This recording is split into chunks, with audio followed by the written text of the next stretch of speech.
gotta be everything you are. Being human is a beautiful thing. Thanks for being here today for the show. Welcome back to Funky Funky But Chic. I'm Sir Wall. Today's topic to me is a doozy. But listen, we're going to do it with grace. We're talking about healing. And the title of the show is Healing Land, a place where you land in a space of perpetual healing. I'm convinced that you can sing and you can shout and you can talk real loud, but it still doesn't mean that you're healed. Yo, this experience, it almost broke me, man. I can't live without you. You're the lover of my soul. Yeah, this almost broke me. I didn't realize what was really happening in my life at the time of the brokenness. You know, it was a relationship with people, circumstances, and sometimes really my past. You know, realizing that it happened to me without my full awareness, much less my consent of what was happening. And I feel like it was a culmination at this time of life of all things that led up to that moment. You know, there's a reason for the experience. And at the time I blamed myself, but I no longer do that. I build myself in the experience because of the experience. I really had to embrace the emotions of what was happening in this emotional, painful break, derailment, conflict, collision, emotional despair. Very emotional. And we're talking about emotional healing, people, engagements, you know, our past, the way we were raised and circumstances and cultures we were exposed to and made us who we have become as adults. But when these moments of conflict come in personal relationships that take us down and take us to a place where we have to question ourselves. And for me, you know, I realized along the way that I just was slacking on me. When I looked at it, I had to acknowledge, you know, what had happened, what was going on. But I more importantly had to acknowledge my role in it, and I had to own it.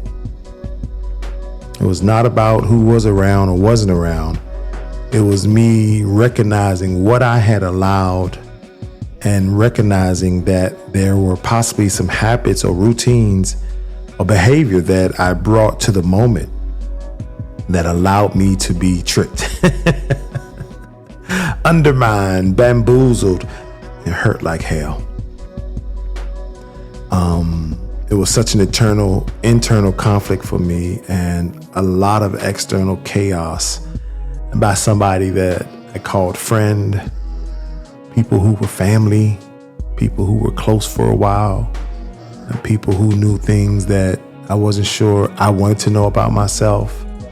And so carelessly, so recklessly, so selfishly, just like that, crack. You know, derailment, betrayal, disloyalty. And these are just often conflicts in other people's lives, but depending on how you're built emotionally, it determines how you engage and how you absorb and process the experience. And for me, it was a hard one. And the thing about healing is there's so many modalities to healing. You know, there's coaching, there's spiritual belief, books, therapists. You know, I definitely had a therapist for a period of time that was very helpful with guiding me through the process. And all those things I think are gateways for us to find our path to our own personal healing. But it is just not a one way or one trick pony or, you know, one particular antidote. There is a way to experience healing. And I believe once you become aware of the experience and the need to heal, it is not a one-time coincidence. It's not a one-time occurrence. It's not an incident that comes and goes. It's something that once you become aware that you need to be guarded, you need to be responsible, you need to be emotionally mature, you now realize that there are series and moments of healing, but it's that one that jumpstarts everything that moves you forward to say, this is something that's happening in my life for real. This is a thing, and I've got to face it. And I'm going to be honest, there's no one way just to be healed. As soon as you take 2 steps forward, you go 5 steps back. And I promise you, no matter what your position is as a therapist, spiritual practitioner, or whatever the case may be, unless you have faced and processed your own personal healing, I'm just going to say you don't know what you're talking about. Sure, you can advise and you can coach and you can support and you can guide, but it's not until you've been in those awkward places, that darkness, emotional conflict, that you know really what it is to contend for peace of mind, another day of living, wanting to fix you and be better, wanting to let go and move on, wanting to break free. It's a process, and it often is a lifetime process, because some of those cycles, they really never end. They may show up again later in life, and the only difference is you, who you've become because of the experience, and now how you deal with the experience when it comes into your life.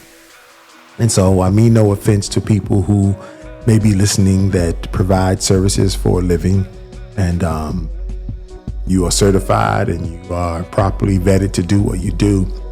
But I just honestly believe, again, from the pastors on down, unless you have processed this, it's a whole lot of jibber jabber, whole lot of gibberish, because you don't know. You can advise, and it can be sound advice, help, and insights. But until you have dealt with the agonizing pain, things you could never speak of, and those experiences cause you to question who you are, invalidate you. You start uprooting who you are instead of focusing on what has happened and who brought this to you and what the experience was. You begin to dismantle you. At least I'll say that for myself. I tried to make everything easier for my antagonist. I tried to be nicer and kinder and more considerate and stay out the way while I was being trampled on, while I was being ignored, while I was being chatted about, in the back hall and plotted against and sabotaged. Here I am trying to reduce the essence of me, because I ain't want to hurt nobody. I ain't want to really crush nobody. I ain't want to be the Scorpio that I am and just sit my stinger to just obliterate them. But I realized that's what I needed to do, and I was avoiding that. And I was avoiding that because, again, in times past, I was convinced to believe that that wasn't a good place to be. And the personality that I am, the things about me that address the concerns and the pains that offend me, it wasn't really cool to strike back or speak up for myself. Tricks. And so you got to remember, in the place of conflict, where you've come from in life, where you've been, circumstances, cultures, people, influences that allowed you to become the person you were at the time that this hit. And it helped shape what you experienced and how you experienced, but more importantly, why you were even in that experience. That's a deep one. I mean, it's ongoing. And many of us are in different phases of healing from different things in our life, parents, relationships, siblings, careers, dreams, hopes, internal conflicts. Everybody is contending with it. It just looks different on somebody else. It may be shinier on them and dull and decrepit on somebody else, but it is still the same human experience. And we've got to live in a place where we face and fix it. And you know what? It's okay to hurt. It's okay to have had conflicts. It's okay to have a need to heal. Let me say that, because, there's such a negative connotation on words, subjects, and experiences like this in the human experience, that you've done something wrong, or you've been awry, or you somehow have brought this on yourself, and you're now in a place where you now have to deal with your consequences. And if that's the case, so what? So what? Doesn't mean you don't need care, attention, focus, development, patience. Absolutely. So let's remove all the shame and the stigma off of healing. People don't want to talk about relationships. They want to get in and out of and move forward and act like they were never hurt, when they take that same pain and incompleteness to the next station in life. And there's just a matter of time before that blows up, because some things just have not been dealt with. More personally, you haven't dealt with who you are, so that you allow or attract, pursue, engage things that are healthy for you, and you engage in a healthy way. So there's all of these are just the human experience. And being human is a beautiful thing. It's just complex. It can be difficult, extremely colorful, but we are all somewhere walking through that phase in our lives. We've been there, we are there, we'll be there. And honestly, you'll be there again. It never stops. I think the beauty that I have discovered is, while there may be similar experiences or a like hurt, pain, conflict, or that same kind of energy, it's because of where I've been and decided to be intentional and work on myself and not focus on people and things around me. I focused on where I was and how I allowed things to be, or what I'm going to do from that point where it happened. Sometimes, I may not have been responsible because I wasn't smart enough. I wasn't quick enough. I didn't see it. People are mean, people hurt, just things happen, and you get attacked even when you're done your best. You get left behind even when you've invested the most. So it's not necessarily just about, these kinds of people or circumstances as much as it is the caliber of person you are, what you're made of and what you have in you to move forward and to sustain and be the person that you are meant to be. It's a tough one. I think it's one that goes on throughout our lives and our experiences. And I want us to talk about it in a sense where, we're always ready just to face it. Nothing's perfect, but being intentional and leading with intention and loving with your heart gets you into a place where even when conflicts come, they don't have to be so prickly. They don't have to destroy and derail relationships. Even if you have to walk away, you have maturity and awareness to say, hey, this is not that, or what we thought it would be, or it's not aligned. I just think you're able to manage healing, emotional conflicts, adult relationships in a much more mature and aware point of view. And you don't have to regret that healing has to happen over and over and over again throughout your humanity.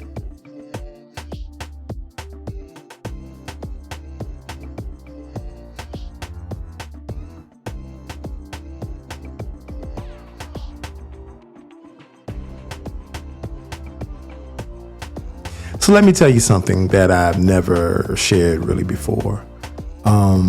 I think in the relationship that I had that I think really broke me, I'd never fallen so low.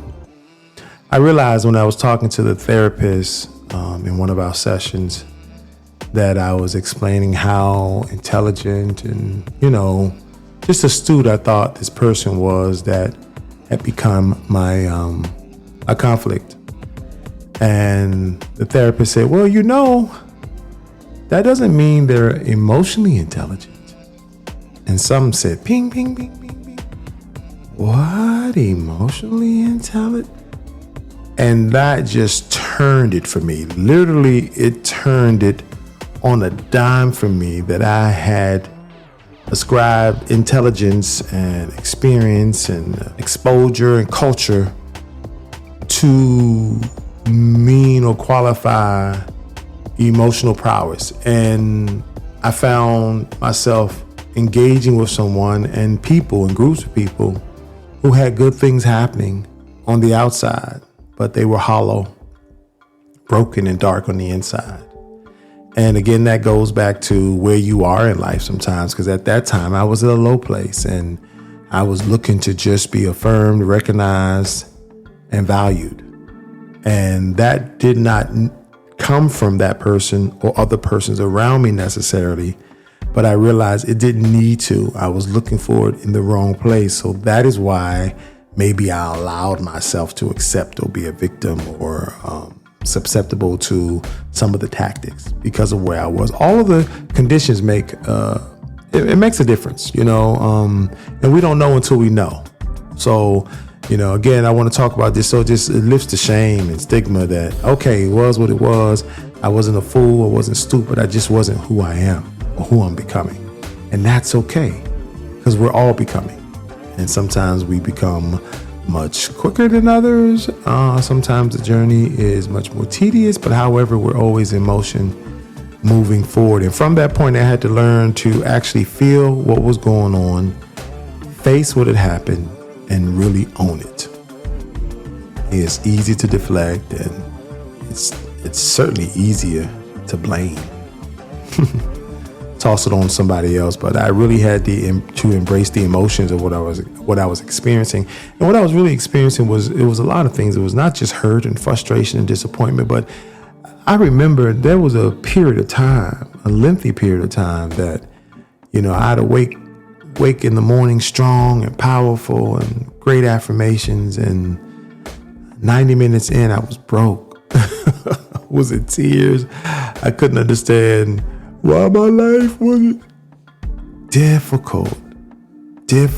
And for me, engaging spiritual practices and prayer and meditation and manifestation, all those things, and talking to friends is certainly in tune to both the spiritual and practical tools to help balance. I went to a Reiki master. There was a lot of things that I pulled on to pull me through.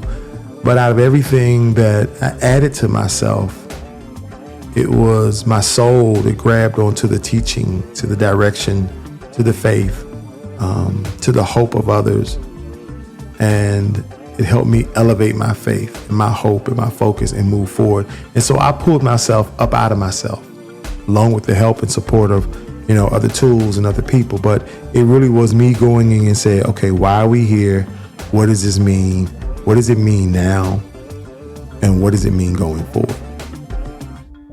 And so once I owned it and didn't, blame everybody around me, any audience or therapist, I realized I needed to break some habits, change some routines, and really modify my behaviors that brought me to this place in life. And that was the honest thing. And I think for me, that's the healing part. Because it's not really about just healing from the offense or the aftermath of an experience. It's how that light is shown on your soul and what you take from that and how you move forward with that. Because people hurt in silence. People crash out in public. It's a number of things. People don't make it through and find themselves medicated and other support for, emotional distress and mental dysfunction, things of that nature. So it hits us all, a different way, and it has an outcome depending on how we have come through life and what our support has been and where we are at the time of the break and how we move forward and how we're guided forward. All those things play a factor, but it's nothing but the grace that, I could have chose something else. I could have chosen not to live. And, I considered that at some time, that it just hurt too much to deal with it. But luckily, I really did love my life enough, and the people who were supporting me and loved me enough for me to really second guess that decision and decide to live and move forward through the agony, through the pain. And here I am today to talk about it and share with you, and hopefully that we can, put in the atmosphere, conversations that help support us all to move forward and understand the circumstances, and then take the effort to really, feel it so that we can heal from it, to acknowledge it and to control our emotions, and don't let them become a prison. Don't let the experience hold you back from living. Don't measure everyone and everything by that experience alone. Don't let that shape your future. Use it as a warning, use it as a scale, use it as a reference, but you're careful if you hold on to too much of it, because it won't allow you to exist in the healing that you work so hard for.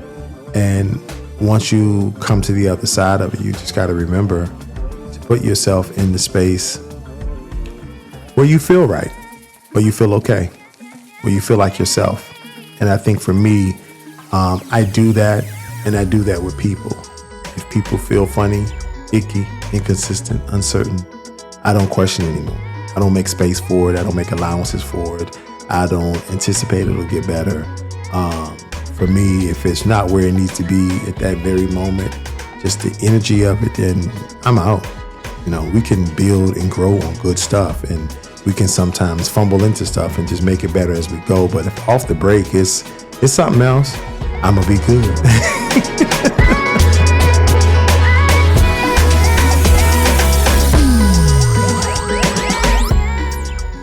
So as we round out these thoughts of healing and being in a healing space, a healing land, I just want you just to remember, for me, I'll never forget the moment when I realized I was worthy of living. I was worthy of facing the pain and the shame that came with the experience. It was worth me telling people I could trust.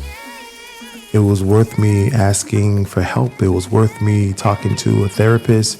It was worth me being transparent enough with friends who cared for me, even if I had to have the same conversation daily or frequently, or maybe more often than I should, but I needed to because it was the only thing that was on my mind. And that at the drop of a dime, maybe tears will flow because it still was very overwhelming. Even when one moment I was very strong and powerful and moving forward and marching and declaring, and the next minute I was completely broken in half and didn't know how to move and maneuver and understand what was going on. All those things all at once, and I just had to remember really clearly who, what, and how I was hurt. Again, where I had been in life, that brought me to a place where that was comfortable, that hurt that way was a comfortable way of existing, and that I somehow deserved it, had earned it, and should just sit with it. I had to realize the type of people I had been around, emotional environments that I frequent, and where was I exposed to ideas, thoughts, and various truths, where I had been, what I had done, who I had been emotionally, spiritually, energetically, and what that looked like at the time of the collision, the time of the great break, you know what I'm saying?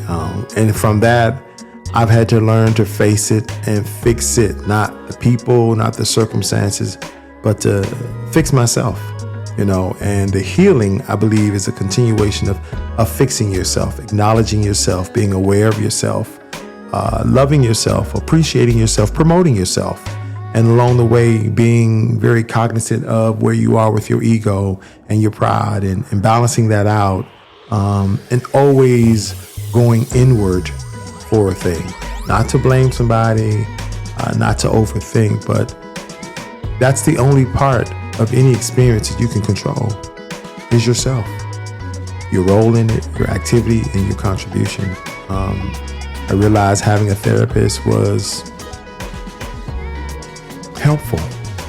First time in my life. I never thought I would need to, or I wasn't opposed to the experience, but I just thought my life would never be in a place where I need to talk to somebody I didn't know about something that hurt me so deep that I never wanted anybody to know. So it was not about other people. It was about myself. But I was thankful that in that I was able to grab on to good friends during that period of time who supported me and helped me do what I need to do and to move forward and to sustain and become, who I am. So I want to say to you, heal, but don't rush. Take your time, but keep moving forward. Don't weaponize your healing. Don't use it as a crutch. Don't hurt people. Don't push people back. Don't close off people. Don't break and derail relationships because you're still using the past experience, your current pain, traumas, or triggers to be reckless with other people, keep them back, cause them to feel unloved and awkward the way you felt when you were hurt. And heal forward. Don't lean back. Don't look at what was. Heal that part of you and go forward. Move in the healing. Move in the continuation of that experience. And don't be tricked if it shows up again. Just remember that you've come from that and you don't have to reply, react, or respond the same. I'll learn to walk away from what you've outgrown without any drama, just a silent, distant trot. Walk away. Realizing that healing enhances and elevates your emotional maturity. The more you've healed from the pain, the more you are aware. You have balance.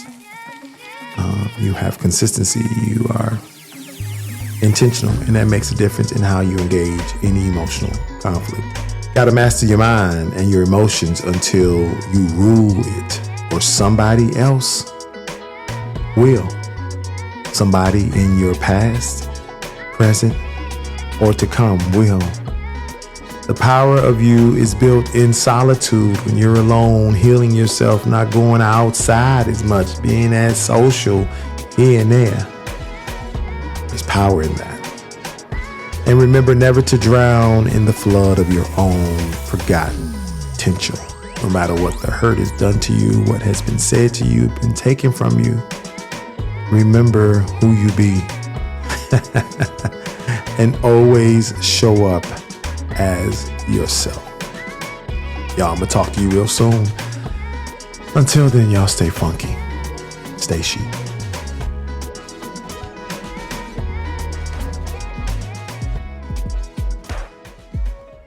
Listen up, today's show is powered by the unfiltered magic of my kid brother Jafar, who never left my side while I was processing the most aggravating space of my life, healing and trying to find my way forward. He listened to me cry every day.